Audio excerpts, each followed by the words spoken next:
Ladies and gentlemen, good day and welcome to the Coromandel Q2 FY2025 earnings conference call hosted by DAM Capital Advisors Limited. As a reminder, all participant lines will be in the listen-only mode and there will be an opportunity for you to ask questions after the presentation concludes. Should you need assistance during the conference call, please signal an operator by pressing star, then 0 on your touchtone phone. Please note that this conference is being recorded. I now hand the conference over to Mr. Nitin Agarwal from DAM Capital Advisors. Thank you, and over to you, sir. Thank you, Siddhant. Hi, good afternoon, everyone, and a very, very warm welcome to Coromandel International's Q2 FY25 post-results earnings call hosted by DAM Capital Advisors Limited. On the call today, we have representing Coromandel International Management, Mr. Shankara Subramaniam S., Managing Director and Chief Executive Officer, Dr. Raghuram Devarakonda, Executive Director, CPC Bio and Retail Business, and Mr. Jayashree Satagopan, President Corporate and CFO. I'll hand over the call to the Coromandel management team to make the opening comments, and then we'll open the floor for questions. Please go ahead, sir. Good afternoon, everyone, and thanks, Nitin, for organizing this Q2 call for Coromandel. First, I'll give you overall business environment, what we witnessed during this quarter, followed by our business performance. And Jayashree can take us through the financial updates, then we can have Q&A session. As you all know that the monsoon has been good at 108% of the long-term period average, and we have witnessed a strong kharif season. Yesterday, our south markets received 114% of the normal rain. Northeast monsoon, which is likely to bring rains to Rayalaseema and coastal Andhra, has started on a strong note, and we do expect a very strong Rabi season. IND is breaking above normal monsoon, and as we speak, the reservoir levels are looking very healthy. The storage, especially in the southern markets, are much better than what it was in the last year. And also, the crop acreages was good in Kharif, except for cotton. Rest of the crops we have witnessed growth over the last year and better than the average of 5 years as well. So we do expect this positive trend to continue in the Rabi season with improved reservoir levels and increased acreages. Overall, food grain output is likely to be good, which is very good from the food inflation point of view. On the policy front, also government has been increasing the MSP, and there's been a recent announcement on increasing MSP for the Rabi season, being 2 to 7% increasing number over the last year for various crops. Also, the government has been advocating the PM Pranam scheme, and they release funds to farmers to improve the liquidity in the market. As you all know, the NBS rates for the Rabi has already been announced ahead of time. There's been marginal increase in the nutrient rate for P, whereas NNS has been seen some reduction. And government also, in order to focus on availability of DAP, has given special package for DAP and also encourage industry to actively source DAP and agree for compensation beyond certain cut-off rates. So overall, there's been some challenges due to supply chain linkage and global geopolitical situations. There's been challenge in DAP availability, which is improving now. On the industry front, raw material prices started moving up in the recent past. After reaching the lows in June, July, we have seen a spike happening due to Middle East tariffs and also limited participation by China in exports. And certain supplies of raw materials also has resulted in some production outages for certain industry players. So in this, the production more or less maintained well. In fact, I would say there's been a growth in production by 4%. Of course, the imports were down due to supply-related challenges. And the consumption has moved up because of the good monsoon, especially on the NPK side. Prior to looking to Kharif consumption data, it's very heartening to note that the NPK has witnessed a significant growth of 1 million ton increase of 18% over the corresponding period of last year, replacing DAP. And this is a good trend to be in because this encourages balanced nutrition, and that is what Coromandel has been advocating for many years now. So consumption overall has been down basically due to drop in DAP consumption, made up adequately by NPK. and potash has marginally moved up due to improved availability, and single superphosphate here again there's been a margin reduction, but industry is moving more towards value-added products. Overall, I would say that the industry performance in a given situation of the global commodity supply chain challenges has performed well, and the farmers have started using more of agri inputs to improve the productivity. Coming to specifically company's performance in Q2, fertilizer plants operated over 100% capacity. Production during the quarter was at 8.8 lakh tons, 13% growth over last year. We've been one of the record performance for the fertilizer operations. And also during this quarter, we restarted our phosphoric acid, sulfuric acid plants at Ennore. And also our project, what we announced in the early part of the year in April, for phosphoric acid and sulfuric acid facility at Kakinada, is progressing as per plan. We have released major orders and been a good progress during this quarter. This project is likely to be commissioned by March 26, and hopefully when this plant is ready, overall 60 to 70% of our captive acid requirements will be met internally, and also gives a lot of operational flexibility and raw material security. Also, some time back, we announced about acquiring the additional stake in BMCC, basically consolidating our position. Currently, we hold 45%, and with this recent announcement of additional acquisition of 8.8%, we'll be crossing 50%, we'll be holding 53.8%. And we are also in the process of stabilizing our fixed processing plant at Senegal, which is just commissioned last week. And hopefully we should streamline the production and see increased volumes coming into India. Of course, during the quarter, we have significantly increased the usage of Senegal rock at Vizag, and ensured the output of acid is in line with our expectations. And also, as part of our expansion plan, having created raw material linkages for both acid and rock, as a next logical step, board has approved yesterday the meeting for a company's plan to expand the granulation capacity by 7.5 lakh tons. This will be a brownfield expansion coming up within Kakinada, which will take the capacity of Kakinada, currently with a consent capacity of 22.5, can move to 30 lakh tons, making it one of the largest phosphate sites in the country. This is in line with government thrust on Atmanirbhar Bharat in phosphatics. It's a lot of global challenges in availability. Government has been encouraging industry to go in for captive production. As a company, we have been consciously securing our raw materials, and now phosphate facility is also coming up. It's a next logical step. We have decided to move in for granulation train. And as you all know that industry is still importing 57 million tons of DAP NPKs, especially major imports coming to north part of India. And that is where Coromandel is looking to fill this and substitute the imported DAP with NPKs. We have been a strong player in NPKs in the southern part of India, and now we'll try and see how do we replicate this story in the north to replace the imported DAP. This will also help in balanced nutrition, improving the yield for the farming community. Overall, on the operational side, the business has registered a very strong volume growth during this quarter.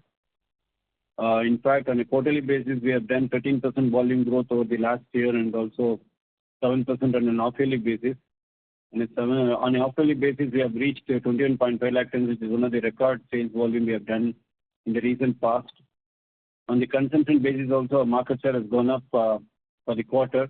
In fact, during this quarter, there is a significant increase in our consumption from 15% of last year to 20%. In single superphosphate, we have improved our volumes, grown by 9%. And basically, we started focusing more on differentiated fertilizers like Grow Plus, which has got micronutrients in SSP. And also this quarter, we have launched Urea SSP, which is basically a combination of N and P in SSP. It has got the same ratio of N and P similar to what we have in DAP. It's been very well received in the market and can be a good substitute and alternate for the DAP. And the advantage what we have also is we get price subsidy for this product. So as a business, SSP has turned out well this quarter, with the focus on unique grades and also differentiated products and Urea SSP. And also, as you know that we are into drone spraying services, we have created a separate vertical. We have been driving this business for the last 2 quarters. and we have done 40,000 acres. And we have this unique advantage of having drones supplied from our group company Daksha. And we have also partnered with some of the institutional players in this segment to improve the drone spraying services. Another business which we started off last year in November, Nano DAP, has received very well in the marketplace. And during this quarter, we have focused mainly on consumption part, whatever we placed in the earlier quarters. A lot of market development activities and awareness campaigns have been carried out.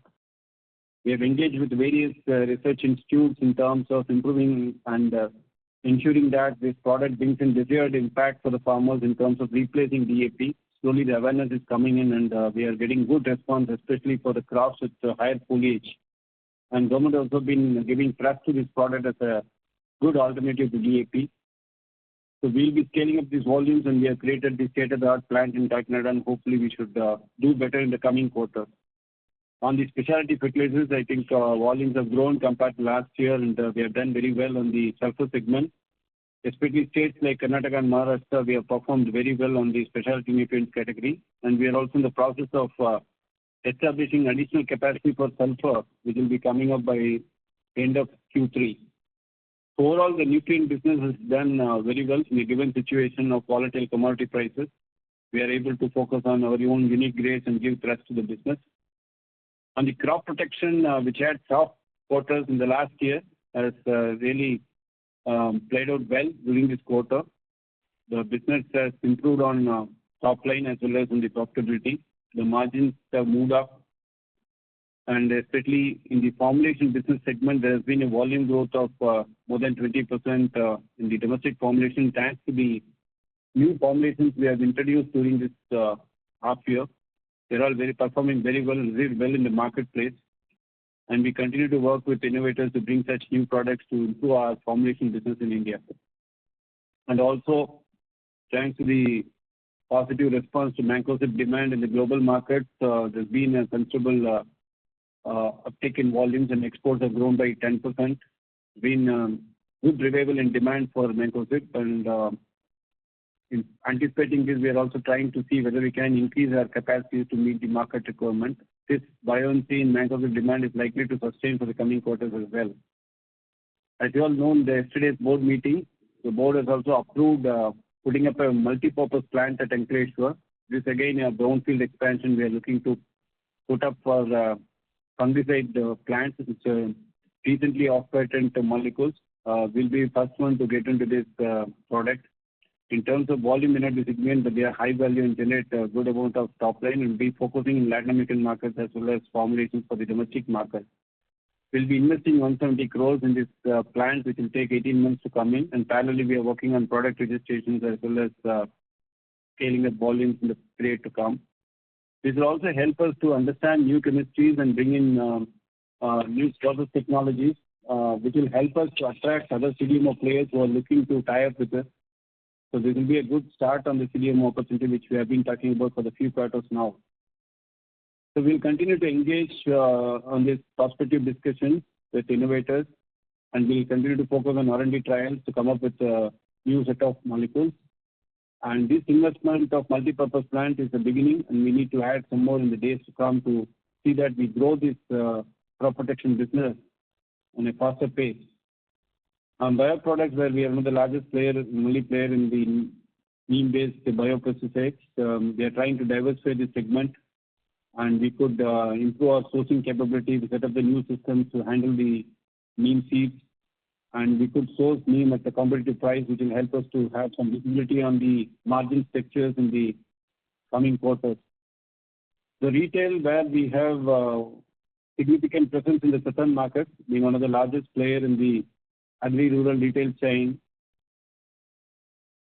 we have done very well across the product categories, and in fact the non-fertilizer segment has grown well thanks to increased footfalls in our retail outlets.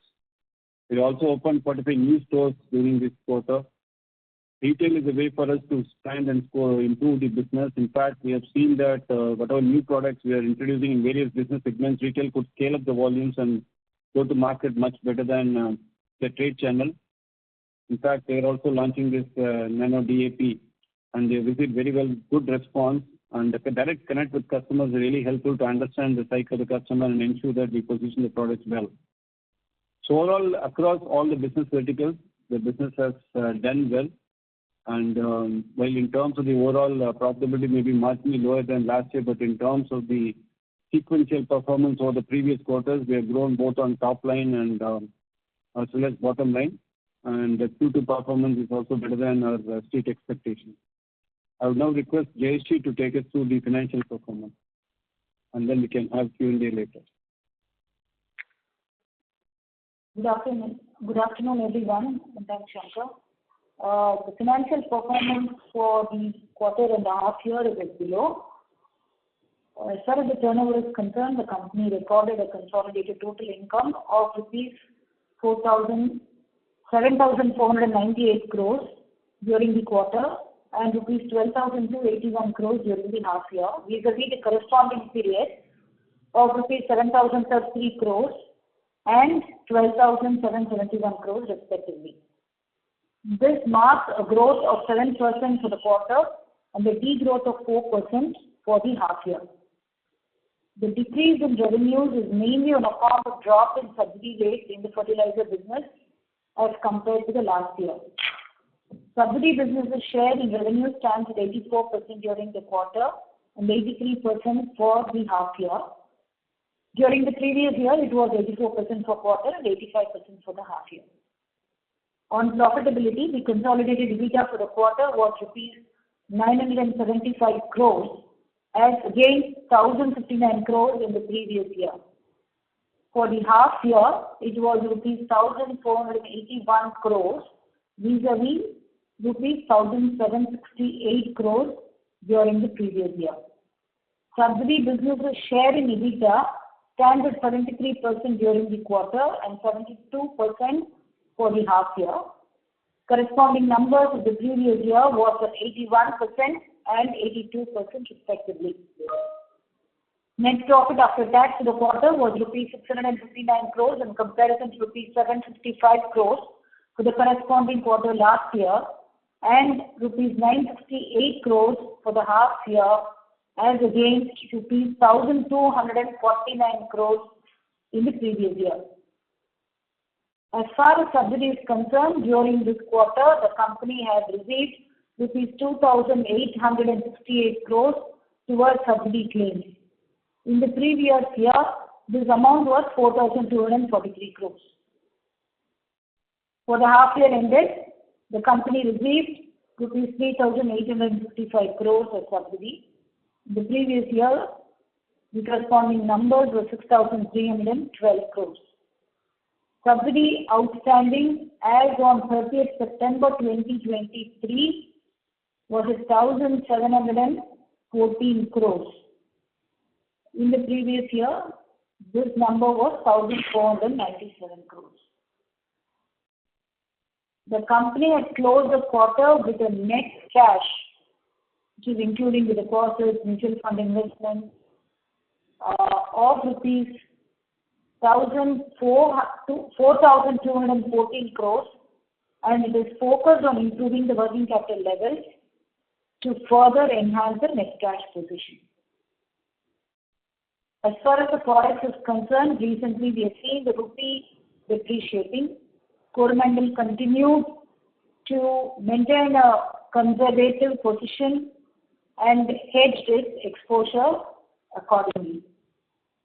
We thank you all for your continued interest in Coromandel and joining our call today. We look forward to the interactions and the question and answers. Thank you very much, ma'am. We will now begin the question and answer session. Anyone who wishes to ask a question may press star and 1 on their touchtone telephone. If you wish to remove yourself from the question queue, you may press star and 2. Participants are requested to use handsets while asking a question. Ladies and gentlemen, we will wait for a moment before the question queue assembles. Our first question is from the line of Prashant Biyani from Elara Securities. Please go ahead. Yes, thank you for the opportunity. Ma'am, what drove the profitability improvement in crop protection and especially the non-subsidy, non-CP business? Hi, Prashant. Thanks for your question. As the crop protection business, we've seen a good growth happening in the domestic formulation business. That's point number one. And during the first half, the company had introduced 10 new products, including one patented molecule of ISK. So all these products have received a very encouraging response, and that has to some extent showed the profitability. Apart from that, some of the cost measures that have been taken up at the plant over the past couple of years have also led to a better cost position compared to the previous years, which has also helped in shoring up the margin. And ma'am, on the non-subsidy, non-CP part? The non-subsidy, non-CP part is mainly specialty nutrients. Some of it is also in the retail business, and we also have the recent launch of nano products. The specialty nutrients business has been doing pretty well. It's continuing its trend like in the past years, and there has been some good actions in terms of sourcing the materials at the right cost, and these have also contributed in improving the margin. Okay. Ma'am, secondly, if Shankar sir can answer this, rock prices have increased of late, I guess, from the lows. And how are we stocked up on the inventory of rock phosphate till which month? And do you also expect phosphoric acid prices to increase from here? If yes, then what could be the immediate levels that we can look at? See, phosphoric price for the Q3 is yet to be settled. So, but there will be definite increase compared to what it is right now.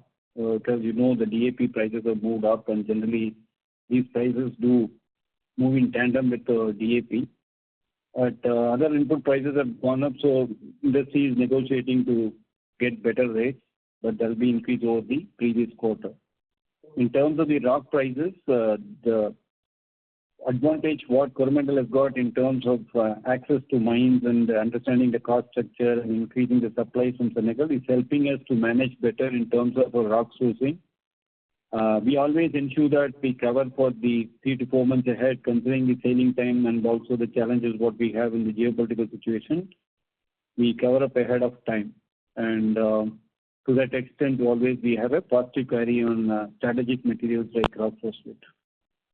Right, sir. So then going forward, if you see the ammonia prices, subsidy on N has reduced, but prices have increased. So how would it change the complex portfolio mix for you going into H2? Will it be more towards NPK only? And if then in which grades it will be? See, this has been a temporary phenomenon. There have been some production outages by large players in the Middle East, and prices should soften. Probably 1 month spike is there, but we don't expect this to sustain for a long time. So ammonia prices can come down. Having said that, the Rabi subsidy is what has been already announced. So we need to see how we optimize the product mix, and also there can be some flexibility in terms of the farm gate prices later December, in January, going into January, which could help us to pass on this cost if this cost likely to remain where it is now. But I don't believe that these higher ammonia levels are likely to remain. There can be some temporary challenges in the margin structure, but it should get normalized. And we do keep optimizing the grades, and that is the flexibility what we have in switching over from one NPKs to another NPKs, and where we have pricing flexibility and input cost advantage. And our own captive production of sulfuric acid and phosphate also helps us to sustain the margin. Sure. And ma'am, lastly, before I jump back into the queue, how much was the revenue from nano fertilizer as well as Daksha in Q2? Nano fertilizer, in terms of our focus of future, as I mentioned, more on the consumption side, and we have done roughly in terms of the volumes, I can tell you 15 lakh bottles is what I think was sold during the first half. while we can scale up the volumes, we'll be focusing on doing it in Q3. It's precisely 16.8 lakh bottles is what we have done, 1 liter bottle. So that, and in terms of the Daksha, probably we'll address it separately, or Basic can add that mainly its orders are in terms of agri drones, which Coromandel has purchased, and there are some balance orders executed with other fertilizer companies as well. Other defense orders are in pipeline, waiting for the execution to happen. Thank you. That's it from my side. Thank you. Our next question is from the line of Parth Mehta from Vallum Capital. Please go ahead. Yeah, hi. Just wanted to ask, so you mentioned that the new MPP in the crop protection side will help meet the growing demand for the identified products in domestic and export geography. If you could just help me, which are the products that you have identified and in the domestic and the export geography that would help us grow. I think Ravi is on the call. Ravi probably can take through, but we don't want to get into specifics on which products for obvious reasons. But broadly, Ravi can talk through on what we are trying to focus on. Okay. And Ravi on the call? Hello. Yeah. No, I'm my colleague. Yeah. Ravi, yeah. You can just. Yeah, I think at the moment, whatever Shankar mentioned. For the obvious reasons, we don't want to divulge those specific names. But as you are aware, dependence on Mancozeb is quite significant. So with this approach, it's going to broad-base our portfolio in fungicide and thereby de-risking dependence on that. So, and besides, the capex will take a while to execute as well. So once we go live, I'm sure we can share more details on the specific products. Suffice to say that these are relatively younger products. I think, again, Shankar in his initial address mentioned that these are recently off-patented molecules. So that there is a longevity and therefore, sustained demand for such molecules going forward. And these, as you may be aware, in the more, what should I say, contemporary AI, they also lend themselves to good combination. So they combine very well with other molecules. So we plan to formulate some novel mixtures in the meantime, some of which are already in the pipeline for registration. So by the time the capex gets executed, we will also be receiving some of these registrations so that we can quickly leverage the capacities that are coming online. I hope that kind of addresses your question. Yes, that was helpful. And just wanted to understand, are we coming up with any of the new molecules that are being developed in our R&D, or are they more of from the tie-ups that we have done globally? So as you are aware, we are a generics player. But for the new molecules, when you say new, if they are patented, we are in the process of bringing, such molecules from innovators. We are not innovators. We don't do discovery on our own. But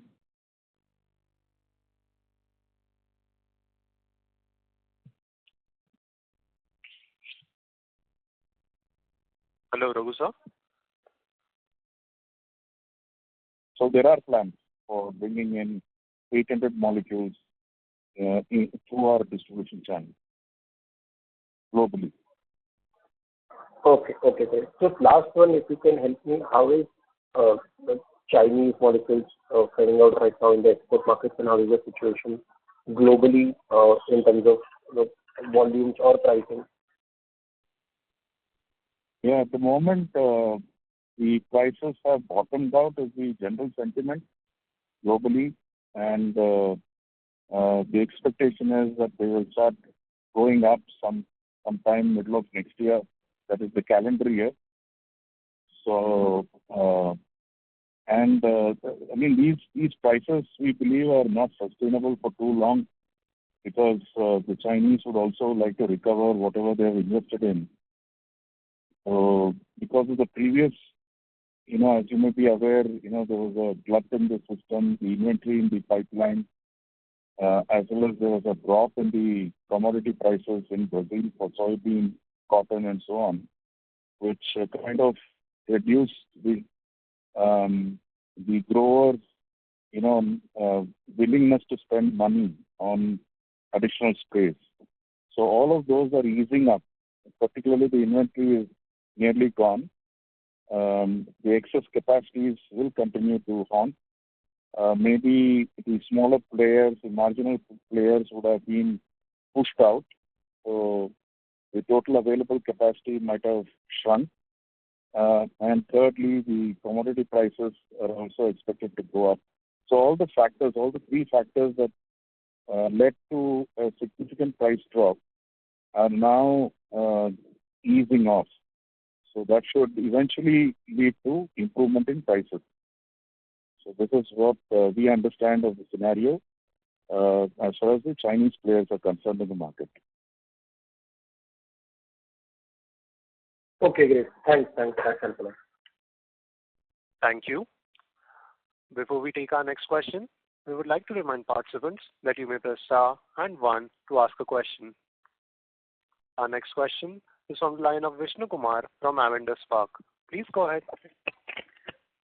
Good afternoon. Thanks for your time. In terms of the fertilizer business, the operational profitability is better than expected for most of us. So is there any thing that we have done differently, or is the because we understand that pricing was relatively not that great for us given the RM and the end market prices. So what has led to kind of slightly better, at least from what we were considering?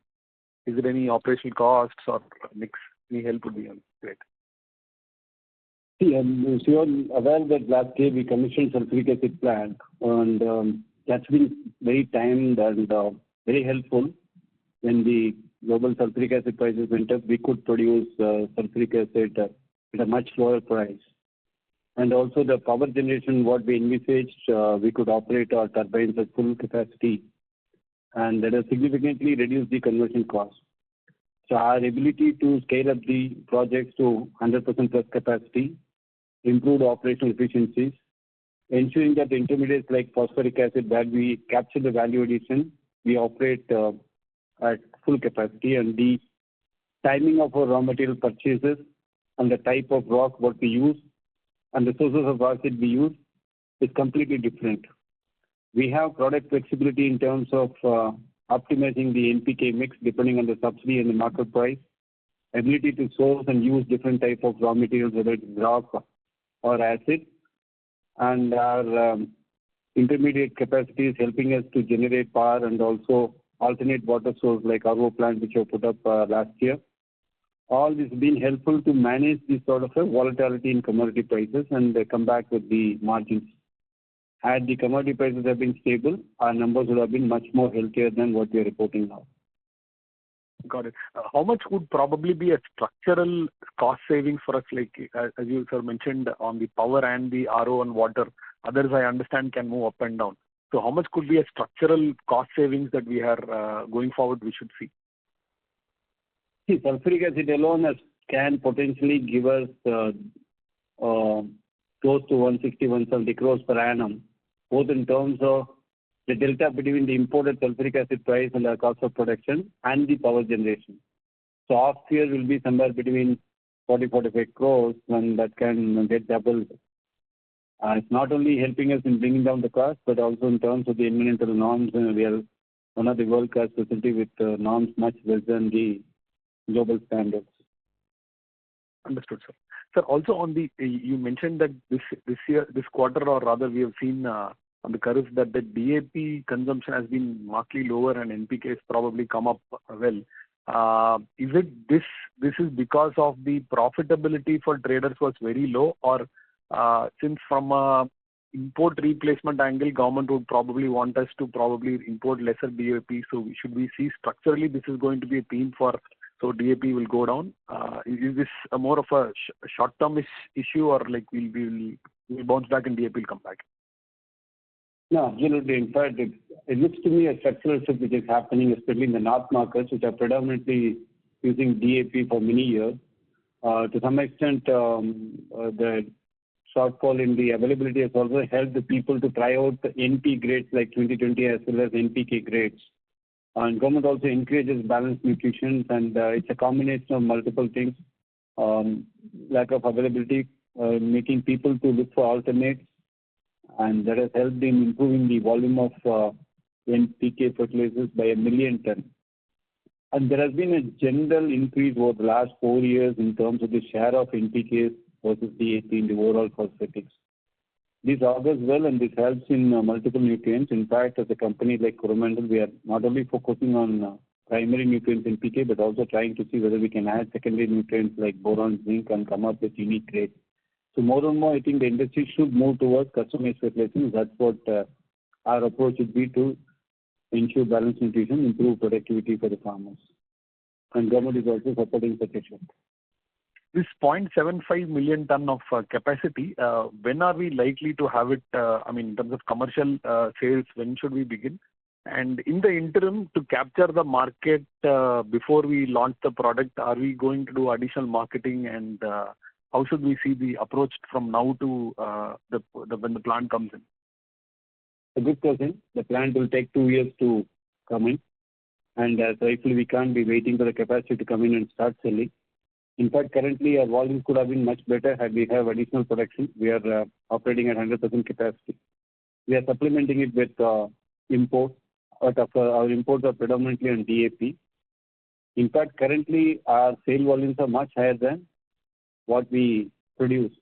Our overall production is in the range of 31 to 32 lakh tons, whereas we are inching towards 40 lakh tons. So we will try to grow this volume for the next 2 years as well, until we have our own capacity. So we'll be also focusing on newer geographies, northern market, where our efforts will start now in terms of seeding the market with NP, NPK fertilizers and develop a market for these grades. It may take a while before the switch happens from DAP to NPK, and that's what we'll be exactly doing during this project implementation time, so that as and when the plants are ready, we'll be able to supply those materials from our own manufacturing facility. Till such time, we'll be meeting it with imports. So this area that we'll target will still be within the zone where our price subsidy is there, or we'll stretch it outside also? In phosphatics, price subsidy operates across India up to 1,400 kilometers. So I don't see any challenge. Got it, sir. Thank you and all the best. Thank you. Thank you. Our next question is from the line of Resham Jain from DSP Asset Managers. Please go ahead. Yeah, hi. Good afternoon, sir. So just 2-3 questions. The first one is, you mentioned in your opening remarks that you've opened 45 new stores in this quarter. Is that correct? Yes, sir. This will be possibly the highest number of stores you have opened, it seems. So what is the strategy on the retail front, let's say, over the next 2-3 years? No, we are very keen to increase the footprint, and we have enough space to operate even in our key markets like Andhra, Telangana, where we may look to increase the numbers from what we are in. At least currently we are around 750 to 800 stores. Our aim would be to increase it by another 20% at least in the coming 2-3 quarters. But we are very, very cautious in terms of where we are opening, so we ensure that we break even at the earliest opportunity. Based on our learning curve, we don't take a longer period nowadays to reach the break-even level.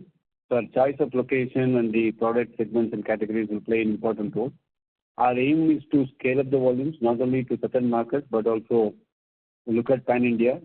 So we may be looking at Western markets as well, where we can target certain geographies and crop segments. So our aim would be to increase our retail footprints, and we got our model right. Our ability to connect with farmers has been far better than what it was a few years before. So we'll try and expand and exploit this opportunity.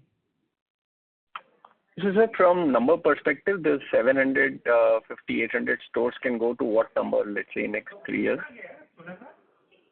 We are in the discussion stage. We can let you know once we form up our strategy. I don't see why can't we double it in next 2-3 years' time. But still in the drawing board, and as I mentioned that we are not in a hurry to increase the centers, but we'll do it in a systematic and cautious way. Okay, understood. So the second question is the incremental or higher subsidy for DAP versus NPK. So does that mean that our overall production will be higher of DAP versus NPK, at least in the near term?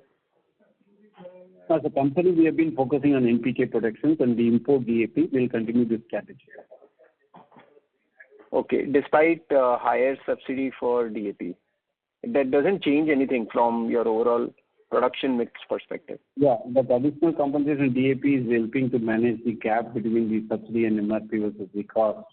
It doesn't add really to the margin. So our strategy would be to optimize our production towards NPK and import DAP to meet the supply commitment. Understood. And sir, just your guidance on the overall non-subsidy piece, which has been doing quite well, both from revenue as well as profitability perspective over the next 2-3 years, given there are multiple projects which are going on. How should one look at the overall non-subsidy piece?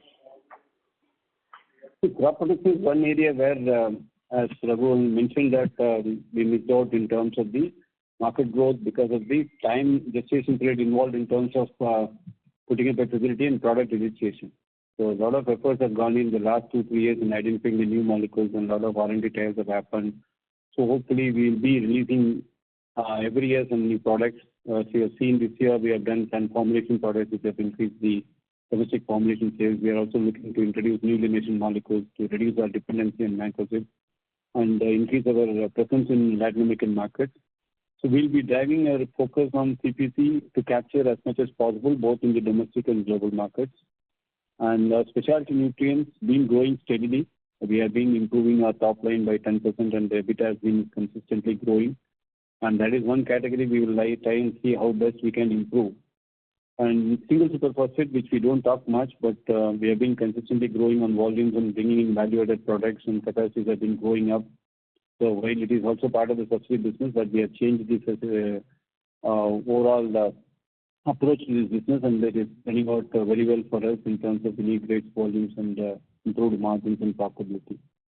Besides the retail, we have seen increased footfalls in all our retail outlets, and that is helping us to scale up the non-fertilizer category where we make margins. So our focus would be to increase the volumes of non-fertilizer category in a retail footprint. And bio business, very niche segment. Currently, we are focusing on export markets and based. We are trying to diversify other product categories. We are looking at new product segments in bio. So that is also likely to see traction in the coming periods. Our aim would be we have reached some size and scale in fertilizer business. We have done adequately on backward integrated, and we'll continue to grow that piece in terms of our mining, improving the value chain. But in terms of the volume, with this announcement of capacity, we are there as being a largest player in the phosphatic segments. So our focus on coming quarters will be on driving the other non-fertilizer segments to grow on the top line. And also look out for step-out opportunities which are available. As and when it materializes, we'll be able to articulate. So our aim would be to go more on the non-subsidy piece in the coming quarter.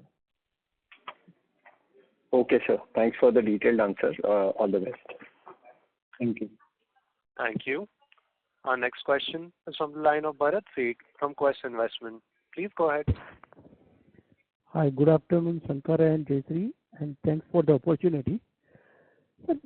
Shankar, my question is of say 3 years perspective, what would be our capacity for this nutrient business, including SSP, and how do we see what kind of a backward integration at that point of time we will have in terms of whether sulfuric acid or rock or rock phosphorus acid, and how that will play out. And second thing, when you are talking of this replacement of DAP with NPK, so how much scope is also there for replacing DAP with phosphate SSP? If you can give share more color and how that thing will really play out. And last question is on the nano DAP. So how much that will also over a 3-year period, if you can give some color. So, Bharat, thank you for your question. So, as I mentioned, we are focusing on Yeah, and the fertilizers, I think with the current capacity 3.2 and debottlenecking which are happening right now, will and with the new capacity of granulation 7.5 lakh tons what you have announced, I think our overall capacity will go up to 45 lakh tons in the next 2 years' time. And with import of 5 lakh tons, at least we can be a 5 million ton player on base phosphatic fertilizers. Plus we have SSP of 1 million ton. Plus we do DAP and urea, we do MOP and urea of 1 million ton. So effectively, if you look at our fertilizer segment, it's 6 million tons of phosphatics plus 1 million ton of urea plus 500,000 ton of MOP. That's the size we are looking at as far as the fertilizer business is concerned.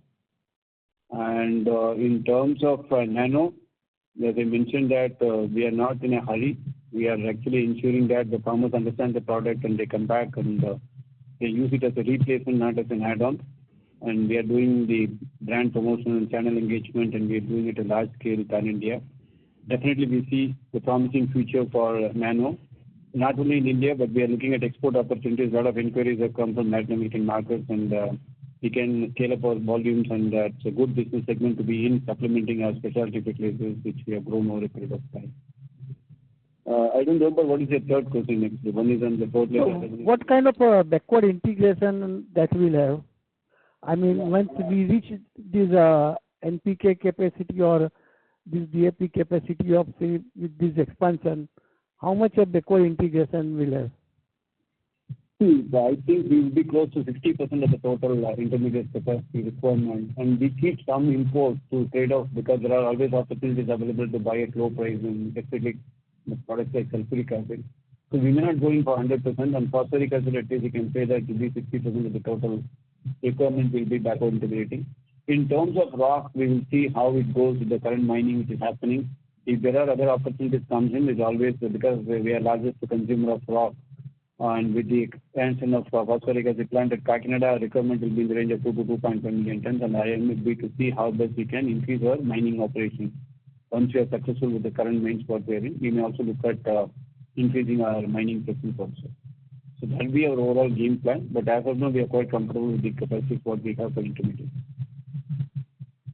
And basically, would you like to give some more color on this Daksha, how that are playing out, how much order do we have in, and how do we expect over a couple of years? Okay. Yeah. Thanks, Mr. Bharat, for this question. On Daksha, currently the focus is on 2 areas. One is the defense orders that have been procured for about 240 crores. The team is in the process of executing the orders. So we are awaiting the PDI from the government authorities. Once it is through, over the next 2 quarters, the defense drones should be completed and shipped. So that's the main focus. Apart from this, there is a lot of activities going on in terms of the agricultural drones. Currently, the large players with whom Daksha has been engaged are the fertilizer companies.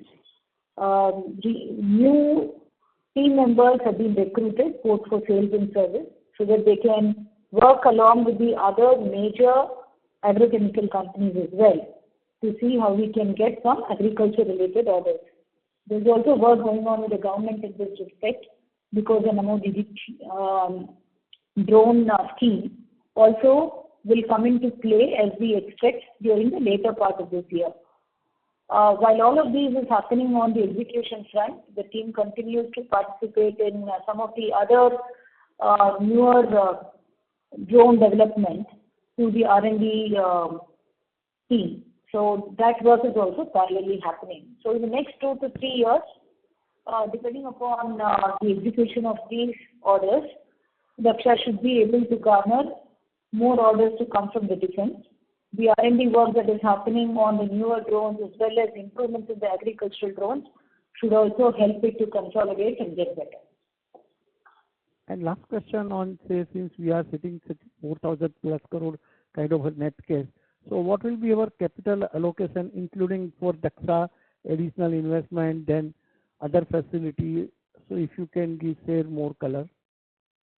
Yeah, I think the cash that we have, like in the past, we've indicated, it will be mainly for the business growth within Coromandel, right?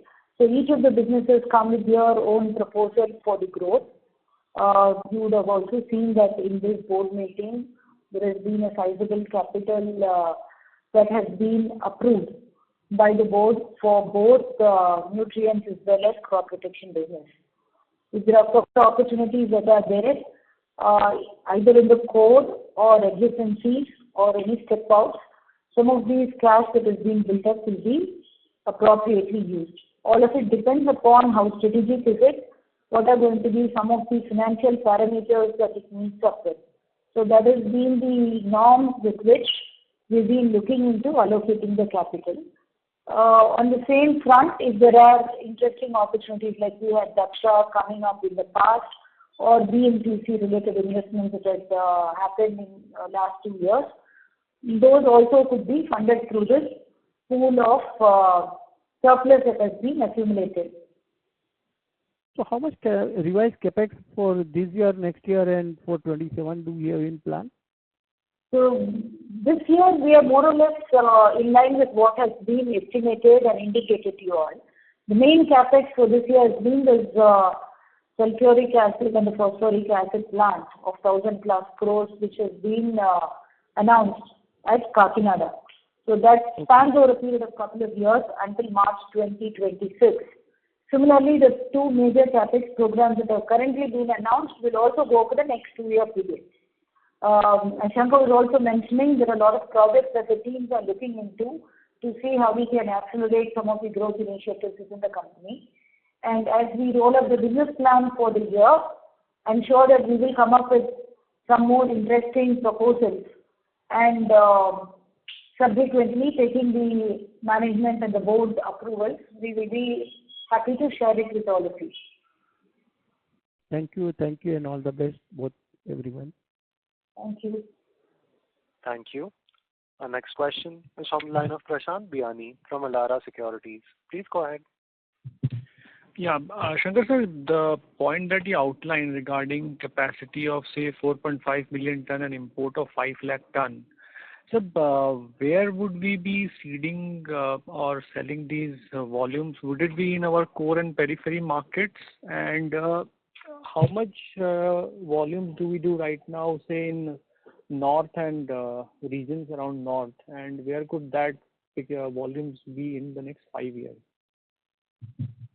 The primary market, KP, Telangana, Karnataka, and the tertiary markets, both Maharashtra and Bengal, we have been fairly supplying now. We don't have any presence in some of the key states like MP, UP, and Rajasthan. In fact, if you look at next 2-3 years, a lot of irrigation projects are likely to come up in MP, and Maharashtra also is adding additional crop acreages. So we have done a detailed amount of strategic approach for additional volume. What I can say is we'll be looking for north markets where we don't have significant presence in terms of NPKs. While we are supplying SSP and also specialty fertilizers, we have not supplied NPK. So our aim would be to create those seed markets there first. And of course, our existing core markets, primary markets, our aim would be to capture the additional volume through our retail outlets.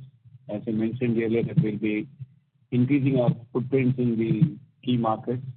So our additional volumes can come here. And we don't see a challenge of selling 750,000 tons between these markets. As India continues to import 6 to 8 million tons, and there can be a potential increase in volumes of overall industry size likely to go up in the next 3 years. Observing this additional volume would not be a challenge, and we have a blueprint developed for this.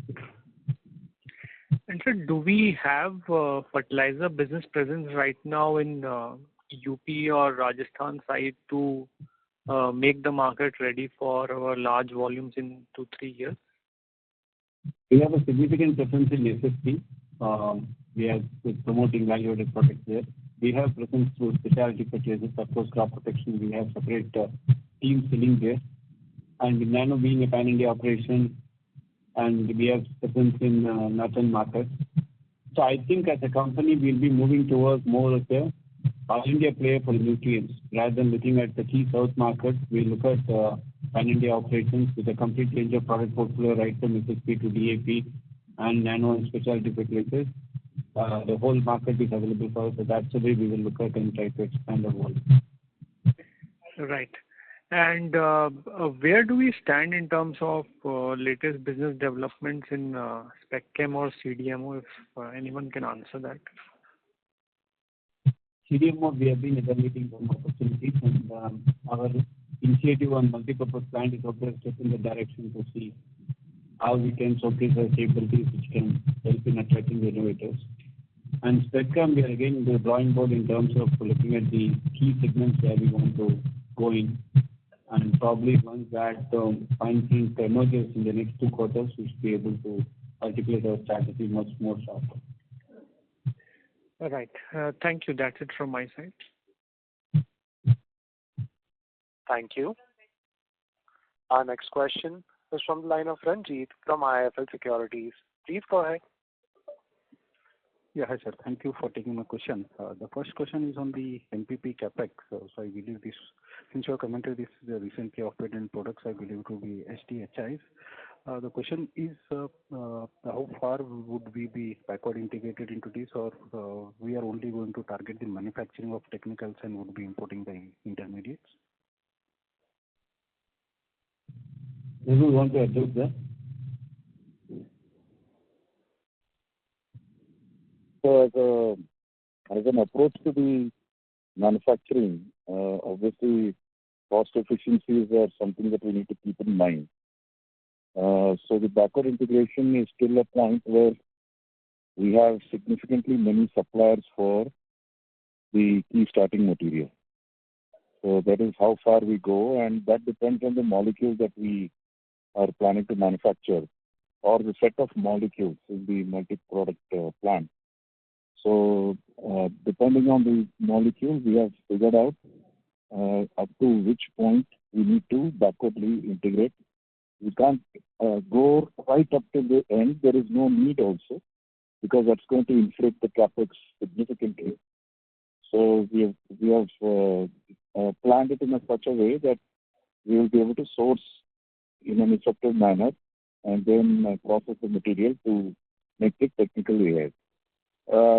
Now, as far as the downstream products are concerned, as I mentioned, we are not stopping with just making AIs, but in parallel, we are, for some of them, we have already received the registration. For some, we are going to receive the registration for some of the formulations that we can produce using the AIs that we plan to manufacture with this multi-product plant.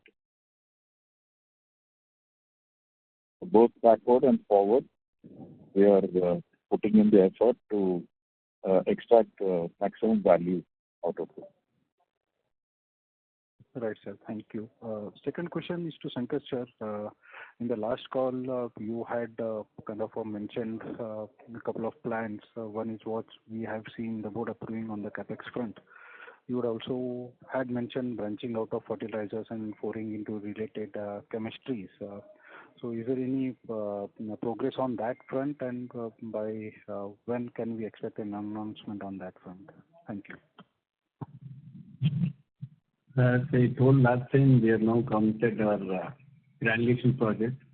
We need to keep something for next quarter as well. We are working on it. As you know, it materializes, definitely will come back. It's very much in our radar. We will get to know something. Sure, sir. Thank you. That's all from my side. Thank you. Ladies and gentlemen, in order to ensure that the management is able to answer questions from all participants, please limit your questions to 2 per participant. Our next question is from the line of Rohan Gupta from Nuvama Wealth. Please go ahead. Hi, sir.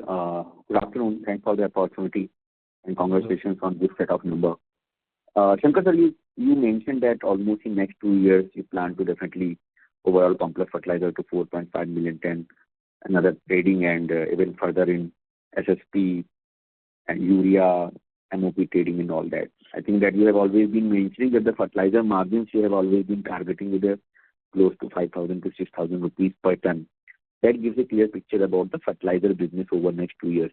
Sir, on non-fertilizer business, you have stopped giving and sharing that slightly more detail that how you think that in next 2 to 3 years whether the fertilizer business contribution to EBITDA will be 50% or less than that, and also where you see that the other business, I mean, non-fertilizer business piece will be contributing to the profitability or EBITDA in next 3 years? See, as always maintained, we don't want to grow one business at the cost of others. Fertilizer will have its own growth traction, and non-fertilizer cannot catch up the speed at which fertilizer can grow. Obviously, significant share comes from fertilizer.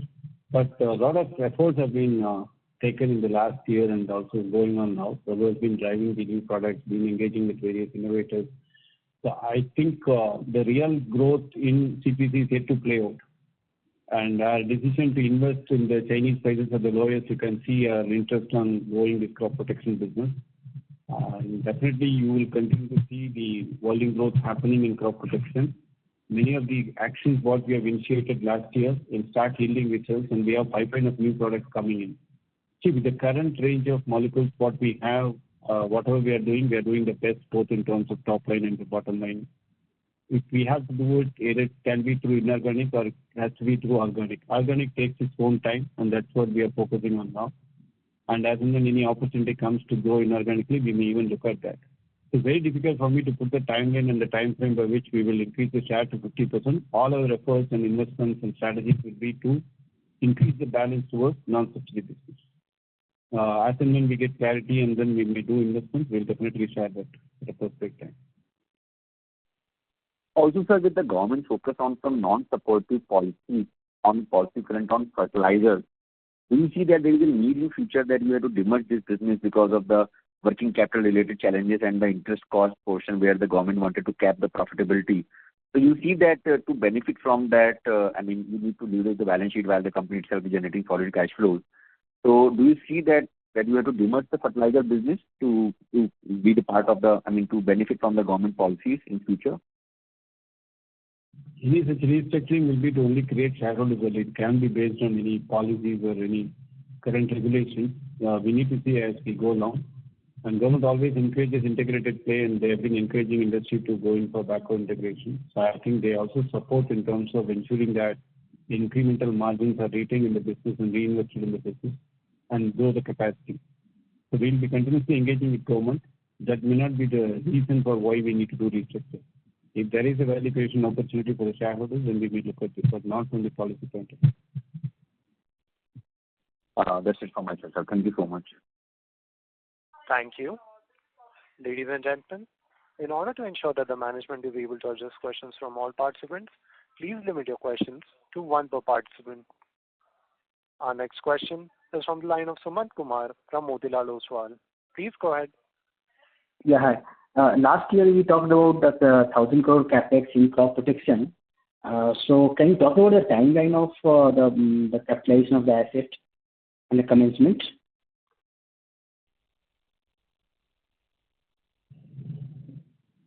So I think I don't know what you're referring to. Probably maybe capex plans of specialty chemicals in CDMO.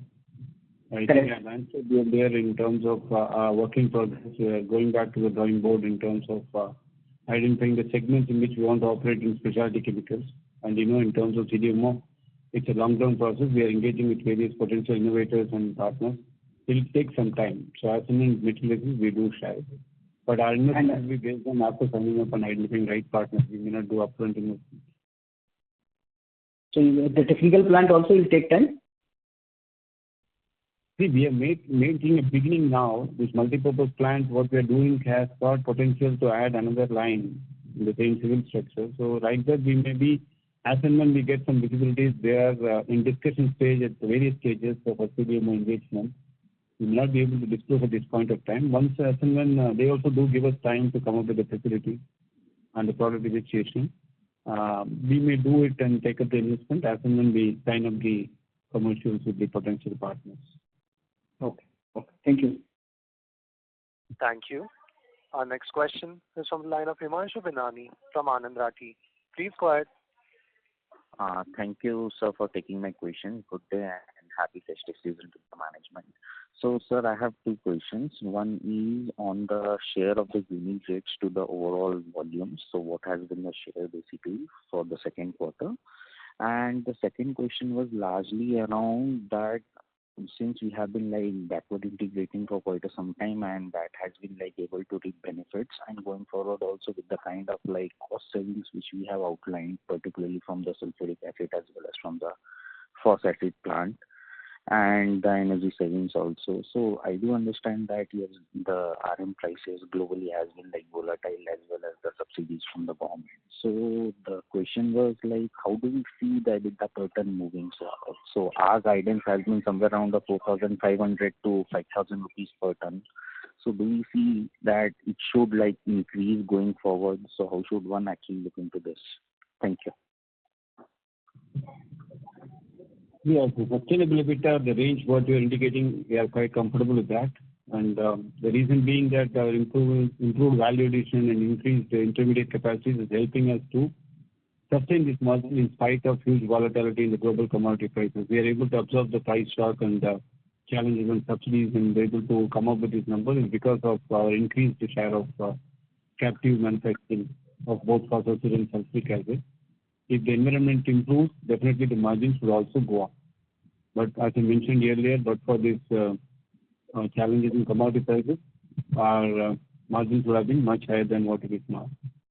In terms of share of unique grades, I think my colleague says it's around 26% on the overall cosmetics volume, which represents the grades which we alone manufacture. 36%. Yeah. For this quarter. Yes. Okay. Got it, sir. Got it. Thank you. As there are no further questions, I would now like to hand the conference over to the management for closing comments.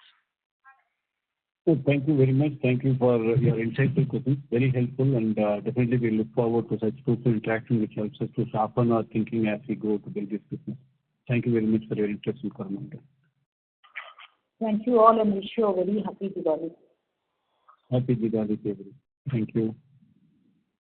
Happy Diwali. Thank you. Thanks, Nitin, for arranging this. On behalf of DAM Capital Advisors Limited, that concludes this conference. Thank you for joining us, and you may now disconnect your lines. Thank you.